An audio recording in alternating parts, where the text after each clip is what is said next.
اس کی کیا وجہ ہے؟ اصل میں نے چونکہ اپنے کام کا آغاز کیا تھا درس قرآن سے، اسی کی بنیاد پر اپنے حلقے جو ہے آرگنائز کیے، تو اس سے گویا کہ اللہ تعالیٰ نے میری زبان کو کھول دیا، خاص طور پر قرآن کے ساتھ، تو یہی چیز آگے بڑھی۔ اور بعد میں مجھے اس سے بڑی تسکین حاصل ہوئی کہ نبی اکرم صلی اللہ علیہ وسلم نے بھی کبھی کچھ لکھا نہیں، بلکہ آپ کا جو میڈیم تھا لوگوں سے رابطے کا اور دعوت کا، وہ اسپوکن ورڈ تھا۔ گویا کہ یہ دو ایمان کے لازمی تقاضے ہو گئے کہ ایک تو دل میں ایمان ہو، یقین والا ایمان، پرسنل کنوکشن کی شکل اختیار کر لے، صرف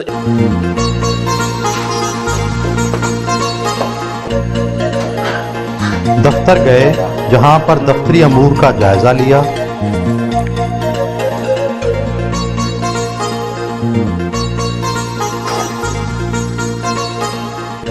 رسائل کا مطالعہ کیا، وہیں پر خط و کتابت بھی کی۔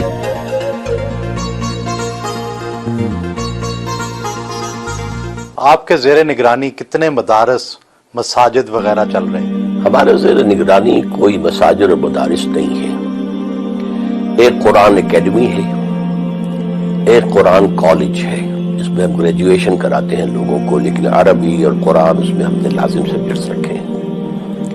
ایک ہمارا 1 ایئر کورس چلتا ہے ایڈلٹس کے لیے، کوئی ڈاکٹر ہیں، کوئی انجینئر ہیں، انہوں نے دنیاوی تعلیم حاصل کی ہے لیکن دینی تعلیم سے بالکل بے بہرا ہیں، تو ہم 1 سال کے لیے انہیں یہاں بلاتے ہیں اور وہ ہم انہیں عربی پڑھاتے ہیں، قرآن پڑھاتے ہیں۔ باقی ہم نے کوئی علیحدہ سے مساجد کوئی تعمیر کرنے کا اپنا منصوبہ نہیں بنایا۔ مساجد تو ہم سمجھتے ہیں جو بھی عام مسلمانوں کی ہیں اسی میں ہمیں بھی نماز پڑھنی چاہیے، ورنہ علیحدہ مساجد بنانے کا مطلب ہو جاتا ہے گویا کہ آپ کوئی ایک نیا فرقہ ایجاد کر رہے ہیں۔ آپ نے دیگر اسلامی جماعتوں کی موجودگی میں اپنی ایک الگ تنظیم قائم کی، ایک 1.5 اینٹ کی الگ مسجد بنائی، تو جب عالم دین ہی اکٹھے نہیں ہیں تو اتحاد امت کیسے ممکن ہے؟ عالم دین بھی اکٹھے نہیں ہیں اور اتحاد امت بھی ممکن نہیں ہے۔ جو چیز ممکن ہے وہ یہ ہے کہ کوئی ایک نئی جماعت ابھرے اور اس کی قیادت کی اپیل اتنی عام ہو جائے کہ لوگ اس کے گرد جمع ہو جائیں۔ جب تک یہ ماڈل دنیا میں نہیں آتا کہ ہم کسی پوری دنیا کو بلا سکیں، آؤ come and see with your own eyes, this is Islam, یہ ہم نے قائم کر دیا، آؤ دیکھو اس کی سیاست کیا ہے، اس کی معیشت کیا ہے، اس کی معاشرت کیا ہے، come and see for yourself, اس وقت تک امت مسلمہ کے حالات نہیں بدلیں گے۔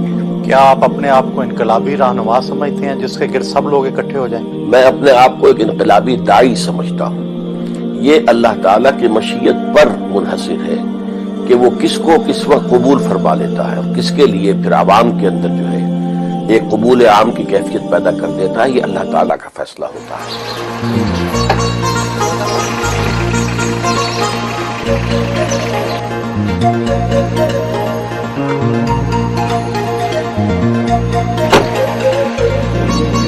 ایک اسلامی معاشرے میں مولوی کا کیا کردار ہونا چاہیے؟ اصل میں ہم نے اسلامی معاشرے میں مولوی کو ایک پروفیشن کی حیثیت دے دی ہے۔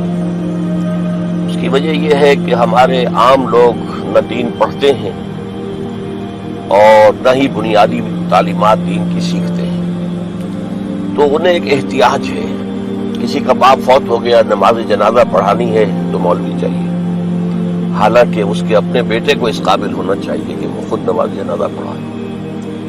کسی بچی کا نکاح ہے، اب وہاں مولوی چاہیے، حالانکہ ہمارے ہاں کوئی مولوی پروفیشن اسلام میں نہیں ہے، کوئی پریسٹ ہوڈ نہیں ہے، کوئی پریسٹ کلاس نہیں ہے، کوئی برہمنزم نہیں ہے، کوئی پاپائیت نہیں ہے، تو ہر مسلمان کو اس قابل ہونا چاہیے کہ نماز میں امامت کرے۔ تو اس اعتبار سے یہ پیشہ کوئی اسلام میں نہیں ہے۔ ان کے ادارے کے زیر انتظام خواتین کالج بھی کام کر رہا ہے، جہاں وہ کبھی کبھی لیکچر دینے جاتے ہیں۔ یہ علم کا حاصل کرنا فریضہ ہے ہر مسلمان پر اور علم آدم الاسماء کلھا، حضرت آدم کو جو اللہ تعالیٰ نے عمر کی میں تمام اسماء کا علم دے دیا تھا، در حقیقت اس کی ایکسپولیشن ہو رہی ہے، وہ علم کھل رہا ہے، جیسے کہ آم کی گٹھلی میں سے آم کا درخت برآمد ہوتا ہے۔ خواتین کے حوالے سے آپ کا موقف سخت ہے، اس کا کیا خاص پس منظر ہے؟ میرے نزدیک میرا موقف ہرگز سخت نہیں ہے، اسلامی احکام کے عین مطابق ہے. اس میں خواتین پر کوئی پابندیاں نہیں ہیں، بلکہ خواتین کے لیے دائرہ کار علیحدہ رکھا گیا ہے. وہ پڑھیں لیکن ان کے مدارس علیحدہ ہونے چاہیے. لڑکوں اور لڑکیوں کی مخلوط تعلیم نہیں ہونی چاہیے، کالج ہوں، یونیورسٹیز ہوں.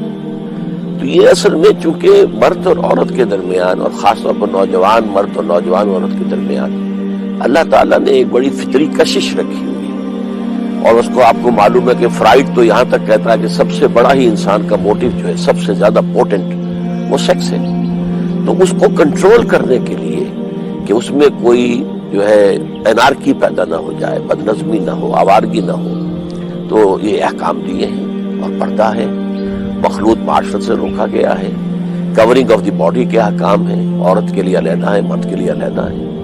کیا عورت کے چہرے کا پردہ لازم ہے؟ ہاں، میرے نزدیک نامحرم کے سامنے وہ کھلے چہرے کے ساتھ نہیں آ سکتی. ایک تو ستر ہے، اس کا پورا جسم ڈھکا ہونا چاہیے سوائے چہرے کی ٹکیا، سوائے ہاتھ کلائی سے نیچے اور پاؤں ٹخنے سے نیچے. نماز ظہر ادا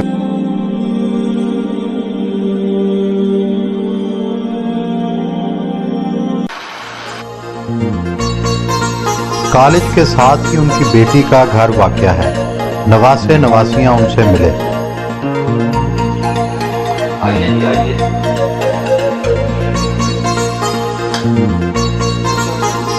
بچوں کے ساتھ دوپہر کا کھانا کھایا.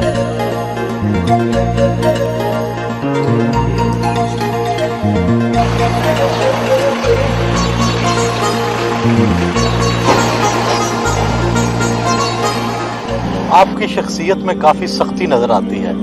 حصے لطافت کے حوالے سے آپ کی کیا دلچسپیاں ہیں؟ میں قرآن مجید کی قرآت کا عاشق ہوں. خاص طور پر شیخ محمود خلیل الحصری مرحوم، عبد الباسط عبد الصمد مرحوم، ان سے میں بچپن میں موسیقی کا بہت رسیہ تھا اور اچھا گا لیا کرتا تھا. آواز کے اندر ایک کیفیت تھی. اور مجھے خاص طور پر سہگل کے گانے انتہائی پسند تھے. یعنی یوں سمجھیے کہ کوئی میلوں دور سے بھی سہگل کی آواز آ رہی ہو تو میرا جو اینٹینا ہے کان کا اس کو کیچ کر لیتا تھا. پھر میں نے رفتہ رفتہ پھر اپنی شعوری زندگی کا جب آغاز ہوا ہے تو اس کو سبسٹیچیوٹ کیا میں نے قرآن مجید کی تلاوت سے. ڈراموں اور اداکاری کے حوالے سے آپ کی کیا رائے ہے؟ ڈرامے دیکھتے ہیں؟ ڈرامے میں میرے نزدیک یہ جو انسان کردار اختیار کرتا ہے مصنوعی، ایک آپ کا اپنا کریکٹر ہے اور ایک کریکٹر آپ اپنے اوپر اوڑھتے ہیں، وہ مصنوعی کردار ہے.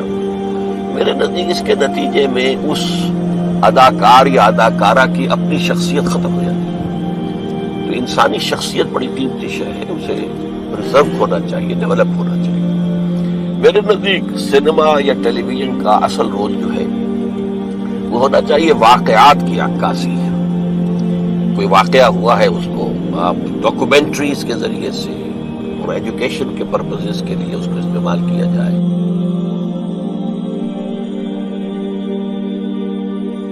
دوپہر کو وہ تھوڑی دیر آرام ضرور کرتے ہیں.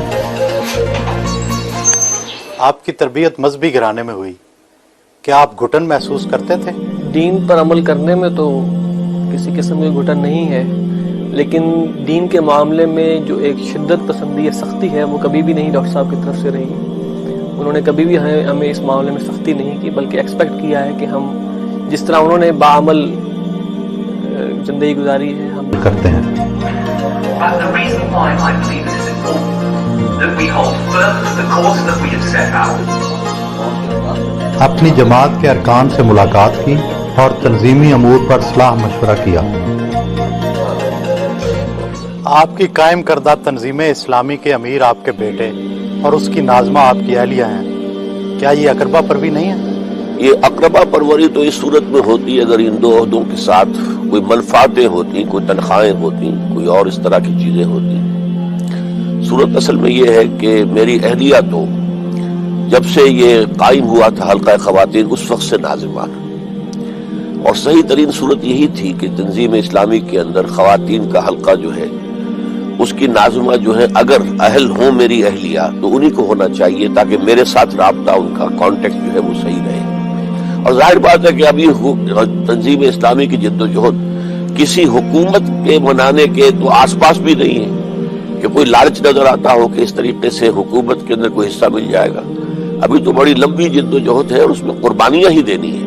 تو اس کے اعتبار سے اس کے اندر سرے سے کوئی حرج نہیں ہے کہ بیٹے کو نامزد کیا جائے. انہیں بچوں سے بہت پیار ہے. شام کو پوتی اور پوتے کے ساتھ وقت گزارتے ہیں. آپ کو اپنے والد کی کون سی خوبی پسند ہے اور کون سی خامی نظر آتی ہے؟ والد کی خوبی کا جہاں تک تعلق ہے تو جو وہ کہتے ہیں اس پر عمل کرتے ہیں، جو اکثر و بیشتر یہ چیز ہمارے معاشرے سے بالکل انقطاع ہو چکی ہے. اور خامی کی حد تک تو میں یہ سمجھتا ہوں اسے بہرحال خوبی کا بھی کہا جا سکتا ہے کہ اگر کسی شخص کے بارے میں ان کے ذہن میں کوئی بات ہے تو پھر یہ کہ اسے برملا کہہ دینے میں انہیں کوئی جھجک نہیں ہوتی. کیا آپ اپنے والد کی قائم کردہ تنظیم میں کوئی تبدیلیاں لانا چاہیں گے؟ اصل میں جو تنظیم والد صاحب نے قائم کی ہے اس کا جو بنیاد ہے، اس کی جو اصل بیس ہے، وہ نبی اکرم صلی اللہ علیہ وسلم کا اسوہ مبارک ہے کہ جس طرح وہ عظیم انقلاب حضور نے برپا کیا تھا تو وہ کون کون سے مراحل تھے. تو جہاں تک اس دینی جد و جہد کا تعلق ہے یا وہ ریولیوشن کا تعلق ہے، اس میں تو میں نہیں سمجھتا کہ کوئی تبدیلی لائی جا سکتی ہے. مسجد میں باجماعت نماز عشاء ادا کی.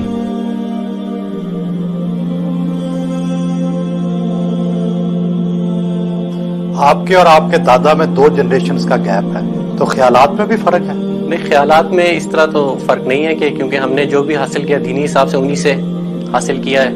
ان کے بچپن سے دروس اور کیسٹس وغیرہ سنتے رہے ہیں، تو خیالات میں تو قطعاً فرق نہیں. آپ کے دادا مخلوط تعلیم کے خلاف ہیں، آپ ایک مخلوط تعلیم کے ادارے میں پڑھ رہے ہیں، یہ تو بڑا تضاد ہے. یہ تضاد اس طرح آپ کہہ سکتے ہیں کہ کمپیوٹر سائنس میری اپنی سلیکشن تھی، تو اس میں جو بہتر ترین ادارہ تھا وہ جس میں پڑھ رہا ہوں وہی ادارہ تھا، تو وہاں نسبتاً بہتر ہے ماحول. انہوں نے کو ایجوکیشن ہے تو صحیح، مگر انہوں نے الگ کرنے کی کوشش کی ہے. کیمپس الگ ہے ان کا. آپ پہ ناراض نہیں ہوتے اس وجہ سے؟ کبھی بات نہیں ہوئی اس موضوع پہ.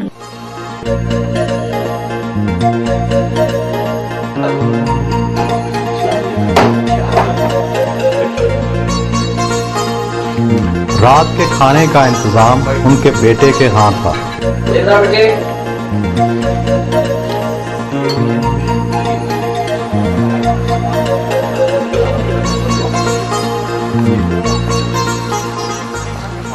ذاتی حوالے سے آپ کے ذرائع آمدن کیا ہے؟ اس وقت میری کوئی آمدنی نہیں ہے. انجمن خطاب القرآن نے مجھے رہائش پرووائڈ کی ہے اور رہائش کے ساتھ ساری اس کی سہولتیں جو ہیں وہ بھی ہیں. اور میری ساری کتابیں، میرے سارے آڈیو ویڈیو یہ سب انجمن کے پاس ہیں. اس کے ٹریڈنگ سے یا اس کی سیل سے مجھے کوئی ایک پیسے کا بھی منفعت نہیں ہوتی. تو باقی یہ کہ دال روٹی کا معاملہ رہ جاتا ہے. تو میرے بچے ماشاءاللہ اب مختلف جابز پر ہیں، وہ سپورٹ کر رہے ہیں. کیا عورت کو گھر سے باہر ملازمت کا حق ہے؟ اصل میں اس کے لیے ضروری ہے کہ پردہ اور سطر کے احکام کو ملحوظ رکھتے ہوئے اگر کہیں کوئی امکان ہو تو کوئی حرج نہیں ہے. کشمیر کے جہاد کے حوالے سے آپ کی رائے دوسرے علماء سے مختلف ہے، اس کی کیا وجہ ہے؟ اصل میں میرے نزدیک جہاد تو کسی بھی سٹرگل کو کہتے ہیں. فریڈم سٹرگل یہ بھی جہاد ہے. یہ جو کچھ آج کل ہو رہا ہے یہ ہم جہاد کے لفظ کو استعمال کر لیتے ہیں. تو کشمیر کا معاملہ بھی یہ ہے کہ یہ کشمیر کے لوگوں کو ہندوستان سے آزادی حاصل کرنے کی جدوجہد کرنے کا حق حاصل ہے، لیکن اس میں بھی ایک رائے ہو سکتی ہے. میری رائے یہ ہے کہ اگر وہ ہتھیار نہ اٹھاتے تو بہتر تھا. پولیٹیکل موومنٹ لے کر چلتے ہیں. پولیٹیکل موومنٹ میں اگر کوئی 1 لاکھ کا جلوس نکلے اور اس کے اوپر فائرنگ ہو اور 100 آدمی مارے جائیں تو اس کا پوری دنیا کے اندر ایفیکٹ جو ہوگا وہ بہت مختلف ہوگا. تو اصل میں سیاسی تحریک چلتی تو اتنی جانیں بھی نہ جاتی، اس سے کم جانوں کے اندر اس کا ایفیکٹ بہت زیادہ ہوتا. آپ نے طالبان کی حمایت کی، کیا یہ فیصلہ غلط نہیں تھا؟ قطعاً نہیں. میں پوری طرح مطمئن ہوں اب بھی کہ ہمارا ان کا ساتھ تعاون اور ان کو تسلیم کرنا بالکل صحیح تھا. اس لیے کہ طالبان نے پورے افغانستان میں سوائے 5% علاقے کے یا میکسیمم 7% ہوگا، پورے افغانستان میں پورا امن و امان قائم کیا. باقی انہوں نے شریعت کے احکام نافذ کیے.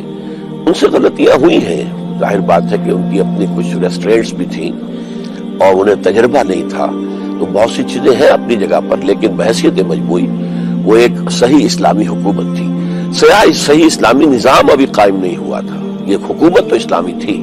آپ نے جماعت اسلامی کیوں چھوڑی تھی؟ جماعت اسلامی کو میں نے جوائن کیا تھا یہ سمجھ کر کہ یہ ایک اصولی اسلامی انقلابی جماعت ہے اور اس کا جو طرز عمل ہے وہ انقلابی ہے، اور یہی بات ہے کہ سیاست میں اس نے سن 41 میں یہ قائم ہوئی اور اس نے کسی سیاست میں حصہ نہیں لیا، کسی الیکشن میں حصہ نہیں لیا، یہاں تک کہ سن 46 کا جو بہت ہی زیادہ اہم الیکشن تھا جس کے نتیجے میں پاکستان وجود میں آیا، اس میں بھی حصہ نہیں لیا، ووٹ بھی نہیں ڈالے، نہ اس کے لیے کوئی کسی کو سپورٹ کیا۔ پاکستان میں آ کر انہیں محسوس ہوا کہ یہاں اب پولیٹیکل جو ہے ویکوم ہے، اور ہم ذرا پاکستان کا جو نعرہ تھا، پاکستان کا مطلب کیا، لا الہ الا اللہ، اسے ہم اون کر کے تو ہم اگر انتخابات میں آئے تو جلدی ہم اقتدار پر پہنچ جائیں گے۔ تو جب جماعت نے وہ راستہ اختیار کر لیا اور مولانا مودودی مصر رہے، حالانکہ خاصی مؤثر جب جماعت کے اندر یہ رائے آ گئی تھی سامنے کہ یہ ہم غلطی کر بیٹھے ہیں، ہمیں واپس ہونا چاہیے، لیکن مولانا جو ہے اپنے اس فعل پر جازم رہے، تو پھر ہم لوگوں نے علیحدگی اختیار کی۔ آپ اپنی زندگی کی تمام تر جدوجہد کے باوجود کوئی انقلاب نہیں لا سکے، کیا آپ اپنے کام سے مطمئن ہیں؟ میں اپنے کام سے بالکل مطمئن ہوں۔ انقلاب روز روز نہیں آیا کرتے ہیں، یوں سمجھیے کہ انبیاء کرام میں سے بھی صرف ایک شخصیت ہے حضور صلی اللہ علیہ وسلم کی جن کے دست مبارک سے ایک انقلاب برپا ہوا، اور یہ انقلاب ایک مرتبہ اور آنا ہے جس کی خبر دی ہے محمد الرسول اللہ صلی اللہ علیہ وسلم نے، اور وہ جب ہوگا تو پوری دنیا پر خلافت کا نظام قائم ہوگا، لیکن یہ انقلاب میرے نزدیک کئی نسلوں میں مکمل ہوگا۔ اب ان کے آرام کا وقت تھا جس پر ان سے اجازت تھی۔